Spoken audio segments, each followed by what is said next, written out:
Dap c'est Negro Négritude ci Positive Vibes version vidéo comme niñ leen ko tàmm di leen ko defalee chaque semaine avec les chroniques hebdomadaires de Negro Négritude ci Positive Vibes. tey nag thème bu am solo la ñuy waxtaan ak yéen mu nekk les changements actuels dans le rap sénégalais, les causes et les conséquences.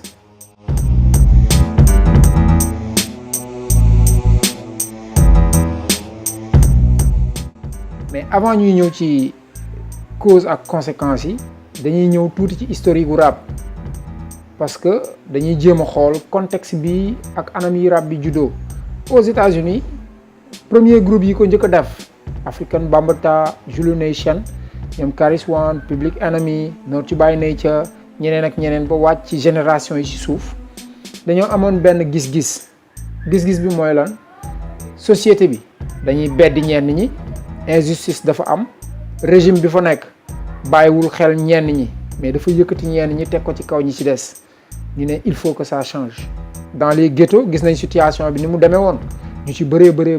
ils ont pris l'engagement d'être des rappeurs aussi boo koy définir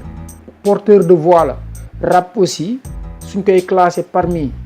catégorie musique yi dañuy wax ne rap musique engagée la donc dafa am un certain nombre de paramètres yoo xam ne rap daf ko war a respecter. rappeur aussi dafa war a am benn genre comportement bi. au Sénégal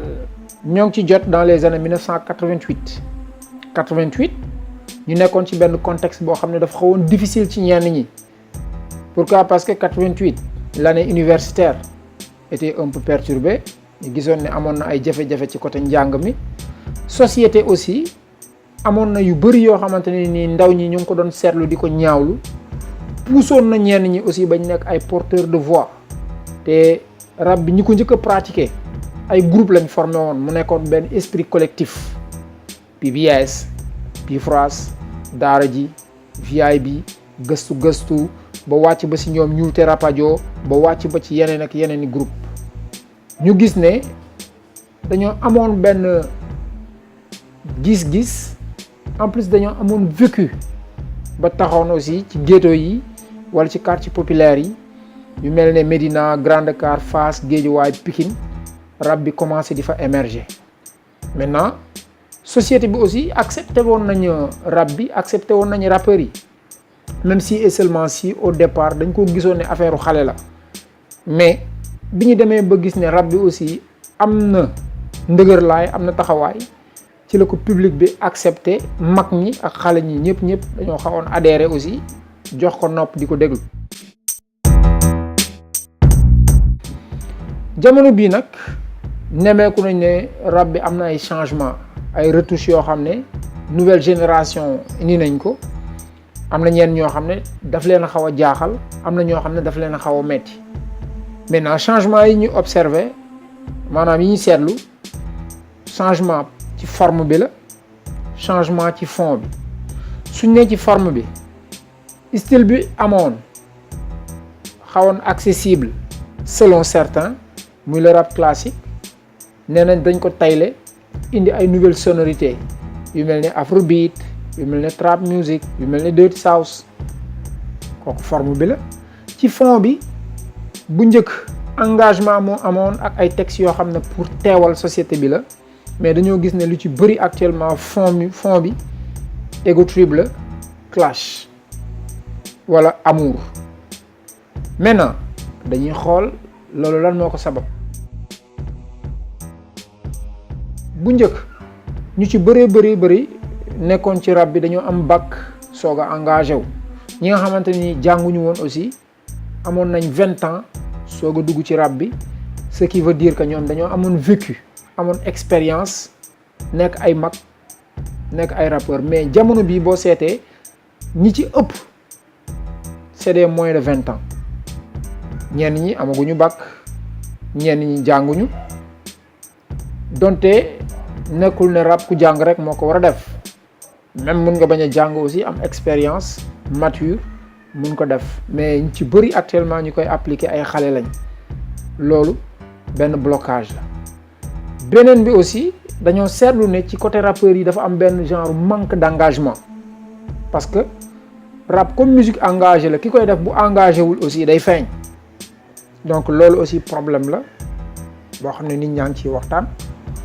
beneen bi mooy dañoo seetlu ci diggante rappeur ak rappeurs yi ñu ci bëree bëri dañoo am ay bif, dañoo am ay différends, dañuy clashante te bokk na ci li nga xamante ne ni public bi de plus en plus dañuy gën a rocceeku di leen bàyyi ak seen bopp. loolu aussi blocage la. ñu gis ne xale yi nga xam ne ñu ci bëree bëri dañuy pratiquer rap actuellement dañoo am accès facile ci internet et accès facile ci internet daf leen a créer benn succès imaginaire. ñu ci bëree bëri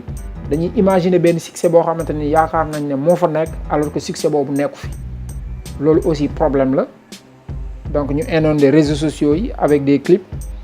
avec des morceaux, avec des singles, avec des mixtapes bëri na te lu ci bëri pratiquement ci imagination rek la nekk mais en réalité succès bi nekku fi. soppite yooyu aussi gannaaw bi ñu xoolee li ko waral jur na ay conséquences bi ci njëkk mooy public bu mature bi ñu amoon muy mag ñi adhéré woon di déglu rap joxe seen nopp ñu ci bëri rocceeku nañ déglootuñu rap benn handicap taxaw na. ci bëri ay fans club ñooy déglu ay xale ñooy déglu de plus en plus aussi rap bi mu ngi mel ne luy xaw a perte valeur au Sénégal ces derniers temps. beneen aussi mooy rap classique biñ doon gën a gis mi ngi disparaître ndànk-ndànk parce que rap bi yeneen mouvance yeneen tendance ñoo nekk en place. dirty south, trap music, afrobeat ak yeneen donc classique bi dafa mel ne mi ngi dellu ginnaaw ndànk-ndànk. donc bu loolu aussi coppite la boo xam ne nit ñëpp remarqué nañ ko. beneen conséquence aussi mooy marché bi doon jaay album yi produit marché boobu dafa mel ne marché bi tëj na. produit yu bëri actuellement jaayatuñ ko dañ koy maye te loolu aussi industrie musicale bi nit ñi di imaginer ne c'est bien possible avec le rap dafa mel ne espoir boobu noonu mi ngi dee ndànk-ndànk ñu bëri amatuñ espoir ñu am dans le futur industrie musicale avec le rap problème la. beneen bi aussi mooy producteur yi doon sànjaafu album yi di ko produire gisatuñ leen bàyyi nañ dem ci yeneen affaire. promoteur de concert ak spectacle yi ñu ci bëri ñemeetuñ ko parce que dugal sa xaalis aussi te doo ci jot parfois gars yi dañ koy xaw a ragal. beneen bi mooy pratiquement artistes yu bëri surtout beaucoup de rappeurs dañuy subir li ñuy wax aliénation musicale xamatuñu ban style lañu war a def ñu ci bëri dafa mel ne dañuy làmbatu donte album classique yi mi ngi génn mais néew na mais ñu ci bëri ci yeneen sonorité la ñu gën a virer ce qui veut dire que de plus en plus dañuy xool ne rap bi finalement rap authentique dafa mel ne mi ngi wàññeeku mais variété musicale lañ ëpp lu ñuy gis ñenn ñaa ngi intégré ay instruments te instruments yi finalement variété la ñu gën a jox. Pëpësa récemment génne na ko ci benn son bu ñuy wax sama yoon nekku ci. Ngaaka Blindé def na ko ci benn son bu ñuy wax tàccu ma Maam As def na ko ci benn son bu ñuy wax woddu et ñu ci bëri dañ leen a critiquer mais seen gis-gis la. et lii ay gis-gis la ak benn jàngat par rapport ak situation actuelle bu rap Sénégal yéen ñi may gis di ma seetaan di ma déglu kenn ku nekk aussi am nga ci sa gis-gis mun ngeen a réagir par rapport ak numéro yi affiché après ci Positive Vibes version vidéo lii lañ leen indiloon tey ci chronique hebdomadaire di leen jox rendez-vous la semaine prochaine ci beneen numéro Positive Vibes spécial décortiqué version vidéo wow daap